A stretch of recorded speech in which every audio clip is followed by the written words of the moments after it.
Hello friends, today we are with a very important and a very serious topic, and this particular topic again pertains to the series of topic which we have started on agriculture farming. So agricultural farming और farming से related जो concepts हैं जो कि state PCS में, BPSC examination में, UPSC ऐसे examination में बहुत ही इम्पॉर्टेंट टॉपिक हैं, उन्हीं की सीरीज़ में से हम लोग आज फार्मर सुसाइड का जो टॉपिक है, जो फार्मर सुसाइड इंडिया में हो रहा है, इसके क्या रीजंस हैं और क्या रिस्पॉन्सेस हैं। जब हम रीजंस की बात करते हैं तो basically we are talking about the problems of farmer suicide in India, and when we talk about the responses that means we are going to talk about the government initiatives keeping in mind the farmer suicide. Government ने क्या क्या करा है, ये topic जो है अभी जो बीपीएससी 66 एग्जामिनेशन होने वाला, it's very very important topic. And even अगर आप प्रीलिम्स की भी तैयारी कर रहे हैं तो एक जनरल अंडरस्टैंडिंग के लिए, एक कंप्लीट पर्सपेक्टिव कवरेज के लिए आपको ये टॉपिक तो जरूर आना ही चाहिए। सो देखते हैं इस टॉपिक में और कौन कौन से पॉइंट्स हैं जो इंपॉर्टेंट होते हैं इस टॉपिक्स को समझने के लिए। अगर इंट्रोडक्शन के रूप में देखें, so India is an agrarian country. So India is a country which is again based on agriculture. Most of the people of India are involved in agricultural activities, and which are around 70% of the people depending directly or indirectly upon agriculture. So the data is about 70% of the people, but farmer suicide in India is worrying. So 70% of the population, India have such a large population, और इस large population में 70% लोग directly या indirectly agriculture में involve हैं। और अगर किसी एक्टिविटी में जो कि किसी एक पर्टिकुलर कंट्री का बहुत ही इंपॉर्टेंट एक्टिविटी है और जिसमें ज़्यादा से ज़्यादा लोग इन्वॉल्व हैं, उसमें इस तरह के एग्रीकल्चरल फार्मर सुसाइड्स होते हैं, तो ये बहुत ही बड़ा चिंता का विषय है। आगे, as per the central government, despite a multi-pronged approach to improving income and social securities of farmers, so again government have also paid heed towards the social security of farmer. Over 12,000 suicides were reported in agriculture sector every year since 2030. So these are very important facts which you can use in your mains examination. कितना 12,000 suicides were reported in agricultural sector every year since 2030. A very important fact, you need to note this down. Farmer suicide accounts for approximately 10% of all suicides in India. फिर से एक important facts है friends, I have told you कि जब भी आप answer writing करते हैं, फैक्ट्स और एनालिसिस दोनों का बैलेंस होना जरूरी है। दोनों इनफैक्ट फैक्ट इंपॉर्टेंट इसलिए होते हैं because they provide sanctity to your answer. आप जो आंसर लिख रहे हो उसकी जो है जो प्रामाणिकता है वो फैक्ट्स डालने के बाद बढ़ जाती है, इसलिए इन सारे फैक्ट्स को हम लोगों ने जानबूझ के इनकॉर्पोरेट करा है सो कि आपके आंसर राइटिंग में वो असिस्ट किए जा सके। आगे नेक्स्ट स्लाइड में देखते हैं हम लोग farmer suicide, what do the facts से। So there are some important fact, दो फैक्ट्स तो मैंने पहले बताए थे, लेकिन सुसाइड्स के बारे में और भी कुछ इंपॉर्टेंट फैक्ट्स हैं, देखते हैं। 7 states account for 87.5% of the total suicides. So 87.5% of the total suicide is again calculated only अगर हम 7 states को काउंट कर दें तो। In farming sector the states are कौन कौन से हैं? महाराष्ट्र, कर्नाटका, तेलंगाना, मध्य प्रदेश, छत्तीसगढ़, आंध्र प्रदेश एंड तमिलनाडु। सो ये सारे इंपॉर्टेंट स्टेट्स हैं जहां पे बहुत ज्यादा फार्मर सुसाइड्स हो रहे हैं, और हम देखेंगे जब हम प्रॉब्लम्स देखेंगे कि कुछ स्पेसिफिक प्रॉब्लम हर स्टेट्स के हैं जिसके कारण से फार्मर सुसाइड के केसेस यहां पे ज्यादा हो रहे हैं। Both marginal farmers and small farmers are committing suicide. So ज्यादातर वैसे फार्मर जो मार्जिनल है या छोटे फार्मर है जिनके पास बहुत ज्यादा लैंड नहीं है, जो उनका लैंड होल्डिंग्स है बहुत छोटे छोटे हैं, स्प्लिट लैंड होल्डिंग्स है, वैसे फार्मर जो है सुसाइड्स की तरफ ज्यादा उत्कृष्ट हो रहे हैं। उनका इंक्लिनेशन सुसाइड की तरफ है। जब कोई प्रॉब्लम अराइज होता है, they don't find a way out, they then attempt suicide, and that again is a saddest part. So Maharashtra is the world's affected state. Maharashtra is worst. This is worst affected states. Maharashtra सबसे बुरी तरह से प्रभावित है। Ironically, Punjab, which is benefited most from the Green Revolution, also present a depressing picture of farmer farmer suicide in India between 1995 to 2015. There's a fact over here, 4,687 farmer suicide have been reported from the states of Punjab जो कि जाना जाता है green revolution के लिए, जो कि जाना जाता है कि वहां के फार्मर बहुत प्रॉस्पेरस हैं, वहां पे भी एक फैक्ट है जो कि इस पूरे जो इवेंट है, पूरे जो एक्टिविटीज है, इसका एक बहुत ही सैड पिक्चर प्रेजेंट करता है, जहां पे हम देखते हैं कि अबाउट 4,000 फार्मर्स जो हैं वो इस पर्टिकुलर स्टेट से जो है रिपोर्टेड हैं, और उसमें से केवल एक डिस्ट्रिक्ट से 1300 अप्रॉक्स 1334 जो है वो मनसा डिस्ट्रिक्ट ऑफ पंजाब से ही रिपोर्टेड है। So this have also presented this also indicates कि कुछ एक बहुत ही इंपॉर्टेंट इश्यूज है जो कि देखना होगा। और अगर हम लोग थोड़ा सा डीपर डेल्व करेंगे तो हम देखेंगे कि जो side effects of green revolution, जो ग्रीन रिवॉल्यूशन था जो कि सस्टेनेबल, ऑब्वियसली ग्रीन रिवॉल्यूशन ने इंडिया को बहुत कंट्रीब्यूट करा, लेकिन जिसका सस्टेनेबल मैनर में इंप्लीमेंटेशन नहीं किया गया, इसके कारण से आज पंजाब में इस तरह के केसेस देखने को मिलते हैं।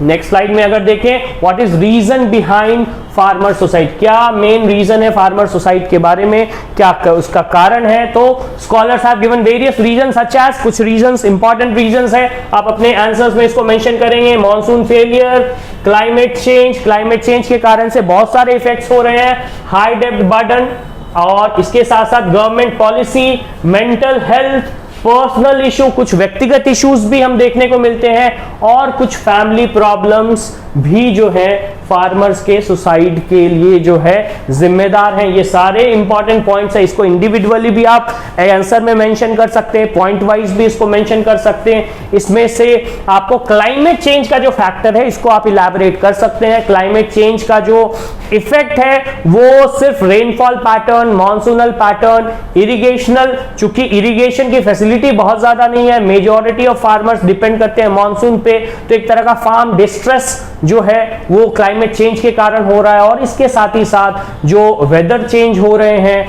इसके साथ साथ जो अमाउंट ऑफ ह्यूमिडिटी जिस समय होनी चाहिए वो नहीं हो रही है, तो बहुत सारे ऐसे टेक्निकल और नॉन टेक्निकल फैक्टर्स हैं जो क्लाइमेट चेंज की वजह से फार्मर्स को अफेक्ट करते हैं, और इस पर्टिकुलर कंडीशन में, डिस्ट्रेस कंडीशन में, वो इस तरह के एक्सट्रीम स्टेप्स लेते हैं। The surge in input cost, a very important fact, the surge in input cost is also a very important factor. So अब क्या कर सकते हैं, आप इन सारे पॉइंट्स को आप एक एक करके लिख सकते हैं। मैं कुछ पॉइंट्स बताऊंगा जो कि फार्मर सोसाइटी के लिए जो है जिम्मेदार है, उन पॉइंट्स को आप नोट कर सकते हो, and you can incorporate that in your answers.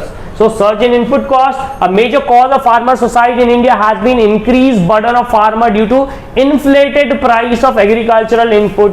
Inflation बढ़ रहा है, cost ऊपर की तरफ जा रहा है, एग्रीकल्चरल इनपुट्स के प्राइस इंक्रीज हो रहे हैं, एग्रीकल्चरल प्रोड्यूस और एग्रीकल्चरल मार्केटिंग सिस्टम के डेवलप नहीं होने के कारण से एग्रीकल्चरल प्रोड्यूस से जो बेनिफिट फार्मर्स को मिलना चाहिए वो मिल नहीं रहा है, और इसी के लिए एग्रीकल्चरल इनपुट के कॉस्ट भी बढ़े जा रहे हैं जिसको फार्मर्स बियर नहीं कर पा रहे हैं। The culmination of this factor is seen in overall increase in cost of cultivation. For wheat the cost at present is 3 times then that it was in 2005। So अगर एक एवरेज कॉस्ट हम निकाले तो 2005 में जो भी कॉस्ट था उसका 3 गुना कॉस्ट आज 2015 के आसपास जो है हो गया है जो व्हीट कल्टीवेशन में। तो कॉस्ट इंक्रीज हो गए हैं, लेकिन जो प्रोड्यूस है उससे जो बेनिफिट है वो उस प्रोपोर्शन में इंक्रीज नहीं हुआ है, और ये जो मिसमैच है it is going to create a major distress in farmer community. Next point we are going to see. So next जो इंपॉर्टेंट फैक्टर है वो है cost of chemicals and seeds. So चाहे फर्टिलाइजर हो, चाहे पेस्टिसाइड्स हो, चाहे इंसेक्टिसाइड्स हो, सभी के कॉस्ट बढ़े हैं। So be it fertiliser, crop protection chemical और even the seed for cultivation farming has become expensive for already indebted farmer. So चूंकि सबके कॉस्ट बढ़े हैं, सो अगर कोई ऐसे मैकेनिज्म से इनके कॉस्ट को कंट्रोल कर दिया जाए, कुछ इस तरह से गवर्नमेंट इनिशिएटिव्स, गवर्नमेंट पॉलिसीज आए जिससे इनके कॉस्ट को जो है फार्मर्स तक जो है, जो जनरल फार्मर्स हैं उनको फॉल नहीं किया जाने जाए, तो हो सकता है कि उनका जो है प्रेशर कम किया जा सके। लेकिन अल्टीमेटली जो कि मैंने इससे पहले एक सीरीज लाया है एग्रीकल्चर मार्केटिंग के ऊपर, तो एग्रीकल्चर मार्केटिंग को जब आप देखेंगे तो देखेंगे कि अल्टीमेटली अगर हम एग्रीकल्चर मार्केटिंग में सुधार ले आए तो ये सारे प्रॉब्लम्स जो है फार्मर खुद ब खुद उनके पास कैपेसिटी है कि वो उसको फेस कर सकते हैं। Next point, cost of agriculture equipments. Again the input cost for agriculture equipments, basic raw material and equipments like tractors, submersible pumps and etcetera जो है वो धीरे धीरे बढ़ रहे हैं और मार्जिनल फार्मर, स्मॉल फार्मर्स के लिए ऐसे महंगे एग्रीकल्चरल इक्विपमेंट्स को यूज करना तो बहुत ही मुश्किल है, वो ना के बराबर है, वो उसको खरीद सकते हैं। तो ऑब्वियसली कुछ ऐसा मैकेनिज्म गवर्नमेंट या जो एनजीओज हैं, सिविल सोसाइटी हैं, वो ला सकती हैं जिससे एक कोऑपरेटिव फार्मिंग का कंसेप्ट हो, जिसमें बेसिकली इक्विपमेंट्स को हायर और रेंट किया जा सके। अभी भी ये सिस्टम है, एवन बिहार गवर्नमेंट इस सिस्टम को इंप्लीमेंट किए हुए है, लेकिन इसका बहुत ही इफिशिएंट इंप्लीमेंटेशंस नहीं है, जिसके कारण से मेजर फार्मिंग कम्युनिटी इसका फायदा नहीं उठा पा रही है। Next point, labour cost. Likewise the hiring labours and animals is getting costlier too, while this may reflect an improvement in socio-economic status of labor driven primarily by Manrega and hike in minimum basic income. This has gone too bad with boosting the agricultural sector. So agriculture का labor cost जो है ये भी एक बहुत ही major issues है। हाँ, ये मनरेगा के कारण हुआ है, बिकॉज मनरेगा में Mahatma Gandhi national rural employment guarantee act, इसमें लेबर्स को एक श्योरिटी है कि उनको एम्प्लॉयमेंट मिलेगा और इसके कारण से जो मिनिमम वेज है वो भी ऊपर गया है। सो ऑब्वियसली ये इंक्रीज हुआ है, लेकिन अगर हम फार्मिंग कम्युनिटी में देखें तो अगर चीप लेबर होता तो ऑब्वियसली जो ऑलरेडी स्ट्रेस्ड फार्मर है उनके लिए एक ये बेटर बेट होता। Next point, So in the next point we see distress due to loan और एक institutionalized credit system नहीं होना, इसकी जरूरत बहुत पहले से जो है फार्मिंग कम्युनिटी फील कर रही है। मनी लेंडर्स और मिडिलमैन का जो वर्चस्व है वो इसीलिए बना हुआ है, वाई बिकॉज डिस्ट्रेस जो है लोन उनको लेना पड़ता है और जो क्रेडिट फैसिलिटी है वो प्रोवाइड नहीं है। पॉइंट्स देखते हैं। So NCRB data points out that in 2474 societies out of the study 3000 societies को पढ़ा गया और इन सारे 3000 केस को स्टडी किया गया तो पाया गया कि 2474 सोसाइटीज जो 2015 में हुए हैं, विक्टिम्स के पास अनपेड लोन्स था ऑफ द लोकल बैंक। इसका मतलब क्या कि ऑलमोस्ट 2400-2500 सोसाइटी जो 3000 सोसाइटीज में हुए थे उनमें कहीं ना कहीं लोन का एक एंगल था। लोन जो था ऑलरेडी बैंक से जो लोन लिया था उसका स्ट्रेस फार्मर के ऊपर था। बाकी के जो 500 सोसाइटीज हैं उसमें कुछ फैमिली प्रॉब्लम्स, कुछ इश्यूज, कुछ पर्सनल प्रॉब्लम्स हो सकते हैं, ऐसे चांसेस हैं। लेकिन ऑब्वियसली एक बहुत इंपॉर्टेंट फैक्टर इन 2400-2500 सोसाइटीज में जो लोन था वो था। This is clear enough an indication of drawing correlation between the two. So this again creates a very direct correlation between the banking system and the lacunas in banking and the credit facility which are provided to the farmers and also in the farmers suicide. Next point, moreover a shift away from usual trend also revealed that a loan taken by farmers only 9.8 were from loan from money lenders। और अगर आप loan देखें तो money lenders जो है दो, ये 9.8 भी बहुत बड़ा साइज है, एक साइजेबल पॉपुलेशन है, लेकिन केवल 9.8 जो है वो मनी लेंडर्स से लिया जा रहा है। एंड दस द प्रेसिंग और the pressure of muscle power of money lender could be far from being a major driving force as is other perceived।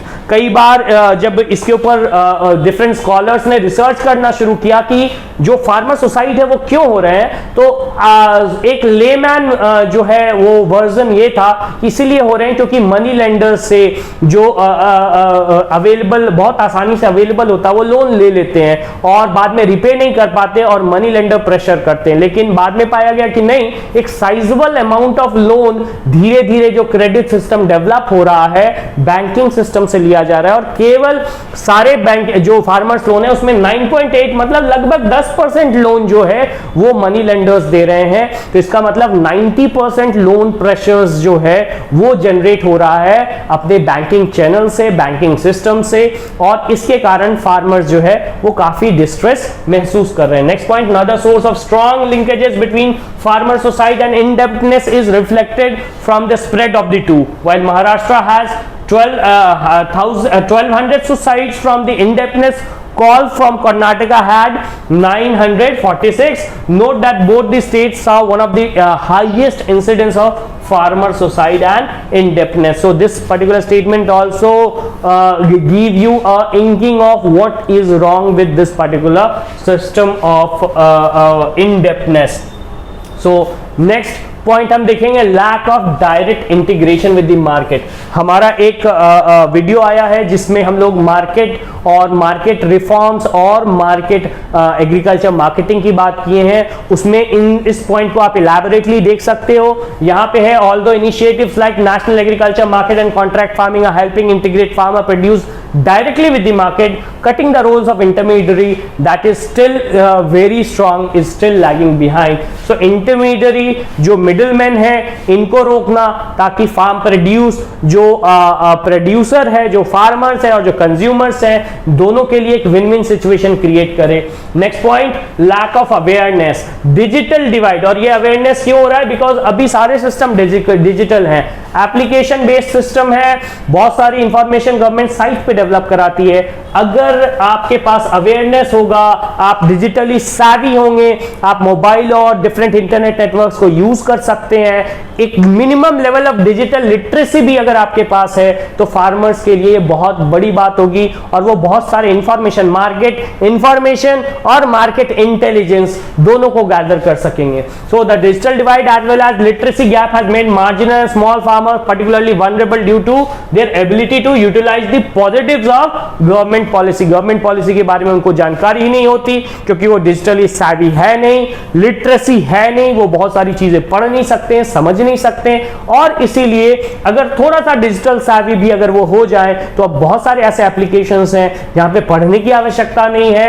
वो application they are voice based application, और voice based command भी लेते हैं, और voice based output भी उनका आता है। सो इसमें गवर्नमेंट को इस फील्ड में काम करने की आवश्यकता है कि एक जो वर्कशॉप टाइप का कोई जो है डिजिटल नॉलेज या डिजिटल अवेयरनेस के लिए फार्मर्स में एक तरह का वर्कशॉप चलाया जाए। Next point, water crisis, again a very important point, जिसके कारण से जो है फार्मर सुसाइड हो रहा है, देख रहे हैं, और हम लोग इनफैक्ट देखते हैं वैसे एरियाज में जहां पे वाटर क्राइसिस ज्यादा है, वहां पे फार्मर सुसाइड के इंसिडेंट्स भी ज्यादा हो जाते हैं। The concentration of these suicide in water deficient region of states like Maharashtra, Karnataka is manifestation of how water prices and thereby failure to meet production demands and intensifies menace. This is particularly true in the backdrop of continued failed monsoon. Monsoon पे dependent है, और वैसे states जहां पे water crisis पहले से ही है, चाहे वो महाराष्ट्र है, चाहे वो कर्नाटका है, वो एविडेंट होता है। वो जो डेटा से जो इससे पहले वाले स्लाइड में मैंने बताया था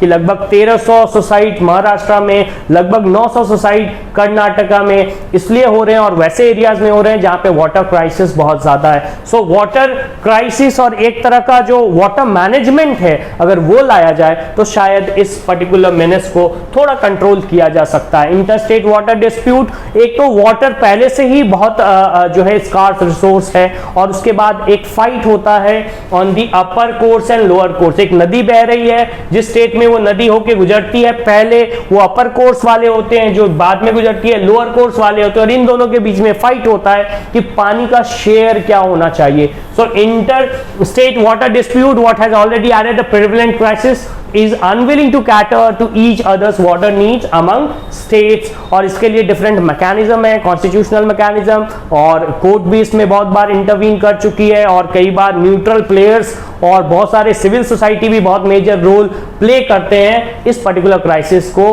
थोड़े से जो है वो उसको डाइल्यूट करने में। Next point, climate change has acted as last nail in the coffin by resulting in furthering of uncertainties. जैसा कि मैंने पहले भी बताया था, क्लाइमेट चेंज का इफेक्ट जो होता है वो मल्टी प्रॉन्ग होता है और बहुत सारे उसके इफेक्ट्स होते हैं। और क्लाइमेट चेंज जो है एक ऐसा पॉइंट है जो फार्मर डिस्ट्रेस को और फार्मर सुसाइड को एग्रीवेट कर रहा है, और इसीलिए जो क्लाइमेट चेंज है इसको रोका जाना और इसके लिए जो भी चीजें पॉसिबल है उसको करना बहुत जरूरी है। Next, India urban consumer driven economic policy. So some of the policies are urban consumer driven. The political economy of India is driven more by urban consumer than rural producer. So जो focus होना चाहिए government का obviously वो rural producers के ऊपर भी होना चाहिए, और जब वो पॉलिसी मेकिंग करें हर एक्सपेक्ट में तो उनको इनका भी ख्याल रखना चाहिए। और ये अगर फोकस शिफ्ट होता है तो शायद जो है ये क्राइसिस है इसको सॉल्व किया जा सके। Loan weavers instead of restructuring and re investing measures. ना ये एक बहुत ही पॉपुलर मेथड है। यूजुअली जो वोट बैंक पॉलिटिक्स है उसमें लोन वेवर का कंसेप्ट आ गया, और ये लोन वेवर बहुत ज्यादा खराब इसलिए काम करता है बिकॉज फिर एक हैबिट ऑफ लोन वेविंग या फिर लोन को जो है आप जब आप कमिट नहीं कर पाते हो, लोन को फुलफिल नहीं कर पाते हो, तो एक तरह का ये हैबिट क्रिएट कर देता है और जो कि लॉन्ग टर्म में बहुत सही नहीं है। Our approach of handling farmer indebtedness is faulty. I have written over here, हमारा अप्रोच ही फॉल्टी है। और अप्रोच फॉल्टी में क्या है कि जिस लोन को हम वेव कर रहे हैं उस लोन को रीस्ट्रक्चर भी कर सकते हैं, उसके पीरियड को लेंथ को इंक्रीज कर सकते हैं, जो इक्वल मंथली इंस्टॉलमेंट उनको देना उसको हम कम कर सकते हैं। रीस्ट्रक्चरिंग से अगर फार्मर कैपेबल होते हैं लोन को रीपे करने के लिए तो वो जरूर करना चाहिए, और साथ ही साथ री इन्वेस्टमेंट मेजर्स भी होने चाहिए ताकि लोन वेवर की संभावना जो है लोन वेवर को कम किया जा सके और उसको यूज ना किया जाए। Hence, farmer suicide has become an appeasement policy. Appeasement policy vote bank politics में देखा जाता है, और जिस एरिया में फार्मर सुसाइड्स होते हैं वहां पे बैंक लोन को लोन माफी दी जाती है, लेकिन ये लोन माफी अगर देखा जाए तो फार्मर्स के लिए भी सही नहीं है, क्योंकि इसके कारण से जो क्रेडिट सिस्टम है, जो क्रेडिट नेटवर्क है, क्रेडिट मैकेनिज्म है, उससे वो दूर हो जाते हैं और फिर वो अपना इंटीग्रेशन इकोनॉमी में नहीं कर पाते हैं। So surprisingly, this comes at a time when agriculture yield is expected to be better in wake of good monsoon. और ये जब लोन वेवर एक पर्टिकुलर टाइम में किया जा रहा है, इस समय किया जा रहा है जब मॉनसून अच्छे हो रहे हैं, मॉनसून अच्छे होंगे तो प्रोडक्टिविटी अच्छी होगी, प्रोडक्टिविटी अच्छी होगी तो लोन की कैपेसिटी, लोन को रिपे करने की कैपेसिटी फार्मर्स की इंक्रीज हो जाएगी। सो गवर्नमेंट को इस पर्टिकुलर पॉपुलिस्ट नेचर ऑफ जो अभी ये सारे इश्यूज में आ गए हैं इनको कंट्रोल कर करके इन सारे एरियाज में भी गवर्नमेंट को ध्यान देना चाहिए। Next slide, government initiatives. Now we are going to look at some of the important policies. कुछ ऐसे policies जो फार्मर सुसाइड्स को और वैसे एरियाज में जहां फार्मर सुसाइड्स होते हैं उसको कंट्रोल करने के लिए गवर्नमेंट का रिस्पॉन्स है, गवर्नमेंट के इनिशिएटिव्स हैं। कुछ इंपॉर्टेंट पॉइंट्स है which you need to note down while writing answers, आपको जरूर उसको मेंशन करना चाहिए। So PM of India have launched Pradhan Mantri Kisan Samman Nidhi योजना, अ वेरी इंपॉर्टेंट पॉलिसी, आपको इसको जरूर मेंशन करना है। And transferred rupees 2021 crore to the bank of account of more than 10 million beneficiary on February 24, 2019. So again this date is not very much important, but obviously the fact which is above that is important. Next, the government of India has come out with a transport and marketing assistance scheme. So again second scheme जो मैं underline कर रहा हूँ, obviously these are the catchwords which you are going to incorporate in your synopsis. So assistance scheme, so what is that? Transport and marketing assistance scheme to provide financial assistance for transport and marketing of agriculture produce. मैंने इससे previous जो lectures लिया था जिसमें हमने agriculture marketing की बात करी थी, कहा था कि ट्रांसपोर्टेशन एक बहुत बड़ा चैलेंज है, उसी को दूर करने के लिए गवर्नमेंट ने इस पर्टिकुलर स्कीम को लाया है।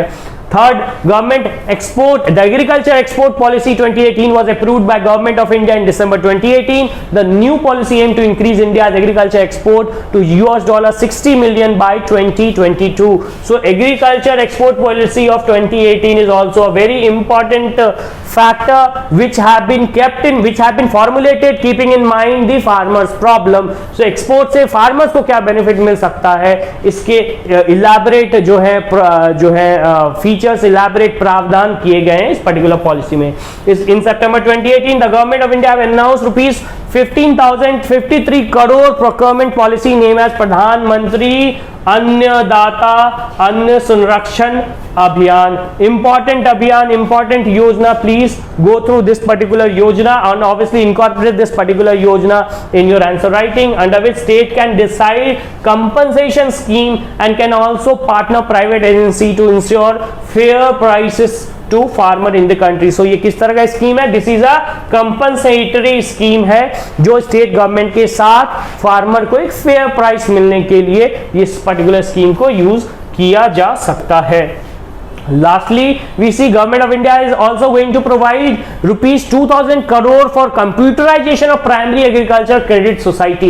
So कुछ primary agricultural credit society हैं, इनके computerization के लिए 2,000 rupees जो है वो गवर्नमेंट जो है योगदान करी है, ताकि जो क्रेडिट सिस्टम है जो कि एक बहुत बड़ा लूप होल, बहुत बड़ा लैकुना है इस पूरे स्ट्रक्चर में, उसको सुधारा जा सके और कोऑपरेटिव्स जो है बेटर तरीके से काम कर सकें. With an aim of boosting innovation and entrepreneurship in agriculture, government of India is introducing a new agri Udaan, this very important point, program to mentor startup and to enable them to connect with potential investor.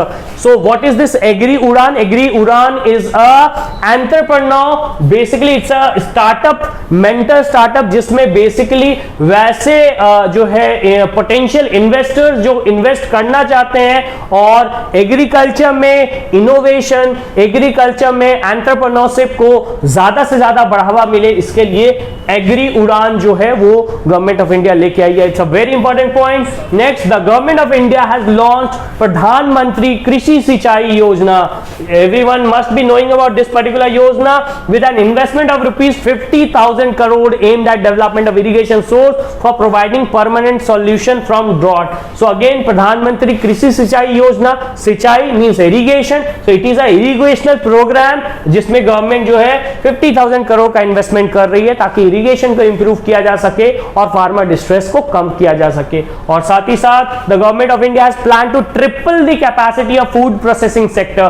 Food processing sector जो है ये farmers को बहुत ज्यादा जो है benefit provide कर सकते हैं, और इसीलिए जो हमारा नेक्स्ट वीडियो होने वाला है वो होने वाला है फूड प्रोसेसिंग सेक्टर, और इसके ऊपर जिसमें हम लोग बात करेंगे कि food processing sector specially Bihar के पर्सपेक्टिव में कैसे बहुत इंपॉर्टेंट है, और अगर इंडिया को देखा जाए तो एग्रीकल्चरल एक्टिविटी के रूप में इंडिया में कैसे एक नेटवर्क ऑफ फूड प्रोसेसिंग जो है क्रिएट किया जा सकता है.